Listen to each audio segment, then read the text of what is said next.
samahan at sabayan niyo ako sa paglakad ko sa altar, papunta sa pinakapoging panganay mo, at lagi niyo po kaming gabayan sa araw-araw.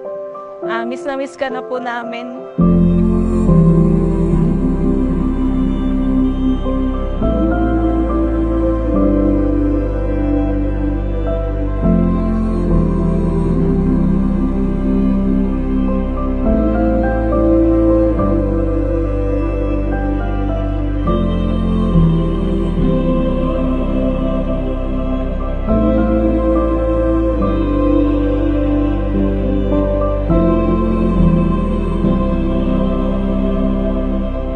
Siya mismo, siya yung pinaka-excited sa araw na ito.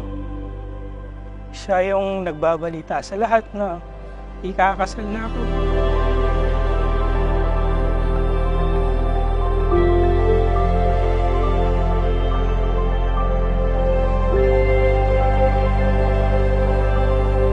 Napakahirap sa family namin.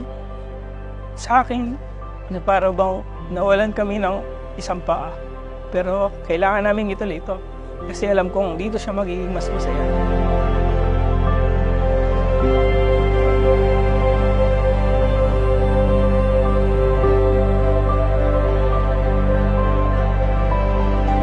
Princess Therese, sumasang-ayon ka ba na maging asawa si Mark J. na narito ngayon alinsunod sa batas at mga alituntunin ng ating banal na simbahan? Opo, Father. Buong puso ba ang pagkakaloob mo sa kanya ng iyong sarili bilang kanyang may bahay? Opo, Father.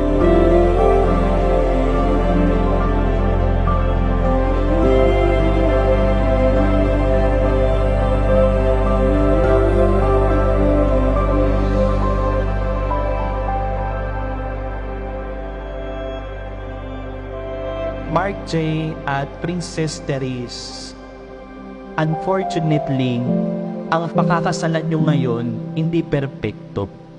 Because perfect love comes only from God. Pero sana kahit hindi perpekto ang pag-ibig nating lahat, we strive to have persevering love. Pag-ibig na nagtsatsaga.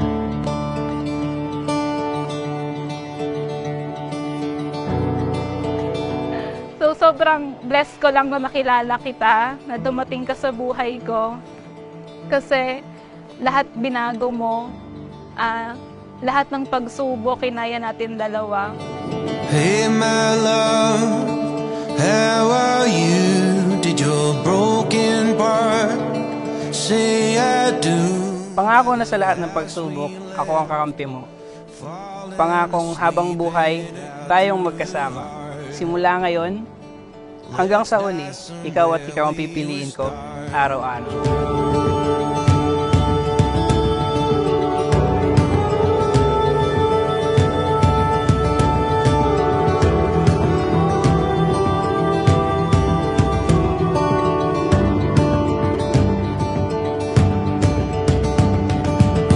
Joy will become a double joy, and sorrow will be a half sorrow. You could always find better or best, mas mabait, mas pasensyoso, mas magaling magluto, whatsoever. But today, you are choosing the one that God has prepared for you from eternity. Amen. The place I've gone sang itself out like a song. Don't look at me like I'm wrong.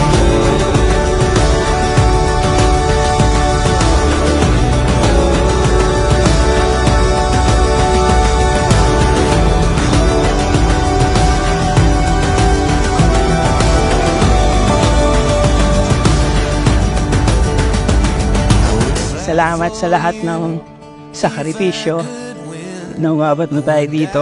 Ito na yun. Ito na yung araw na hinihintay natin. Sobrang saya ng puso ko na dito nagsisimula yung panibagong chapter ng buhay natin. Excited na ako makasama ka habang buhay at mo rin yung pinapangarap ating pamilya. We will start.